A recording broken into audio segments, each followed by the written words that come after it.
mean, they're the team that made it to the semi-final of the last T20 World Cup, so certainly a team that has achieved a lot of good things. But having said that, in our home conditions, we've always had some success against Afghanistan. And if you look at our record for the last year as well, we keep finding some success against majority of the teams. We haven't killed off the series or won a series yet. But I think we're not too far off. I mean, when we're winning games, then you know we can win another one. And sometimes in a series, there's always has been a series where we know we missed out an opportunity. And I can take you back to Sri Lanka, where 20-something was needed on the last 2 overs, and we lost that game. Had we won that game, we won the second game, so we could have won that series. Bangladesh was the first time where the team was in transition, but we had a lot of opportunities to win that series as well. Only one game we were really,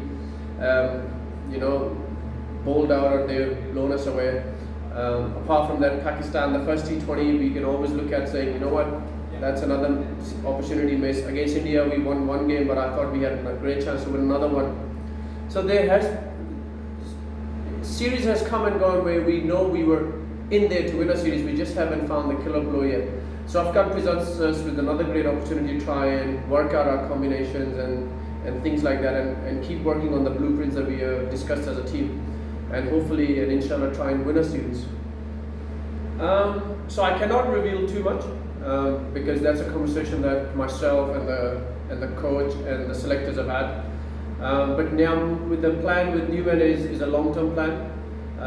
I personally wanted 16 guys, one of the guys being a very young, exciting prospect, because I think the guys who are in line to make their debuts within the next 6 to 8 months, I think they need to come to the national changing room, understand the culture, try and absorb all there is.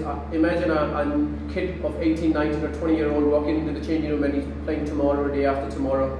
And you see some of the guys that you looked up to, you see some of those guys that have achieved a lot of good things for Zimbabwe, and then it takes a bit of time for you to absorb all of those things.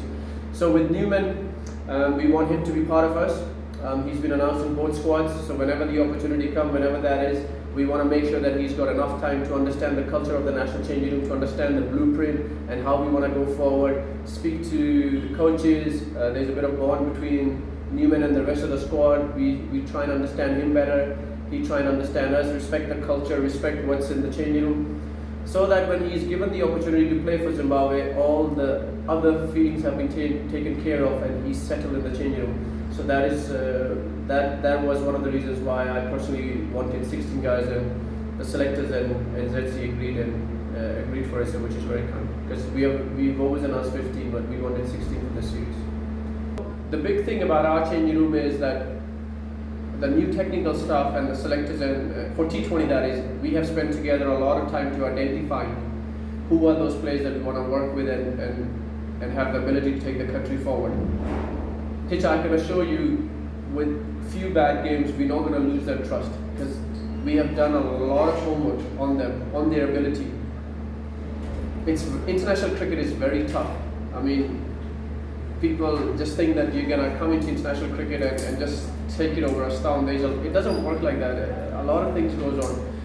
While the players are still finding their feet and form and finding their own identity as cricketers as well, and settling into the changing room, a little bit of patience and faith is required.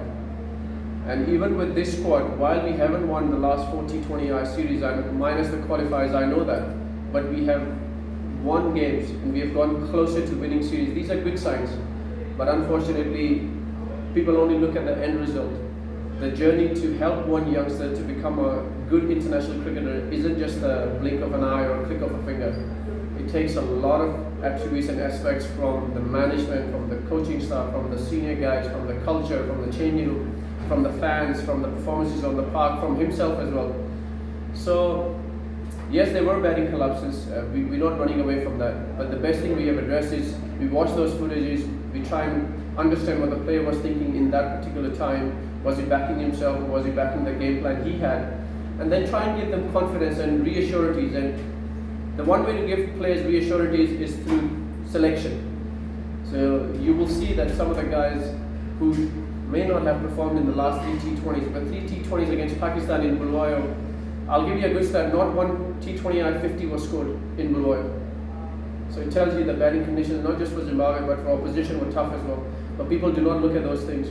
If I'm not mistaken, I think in 3 T20s only 8 sixes were hit.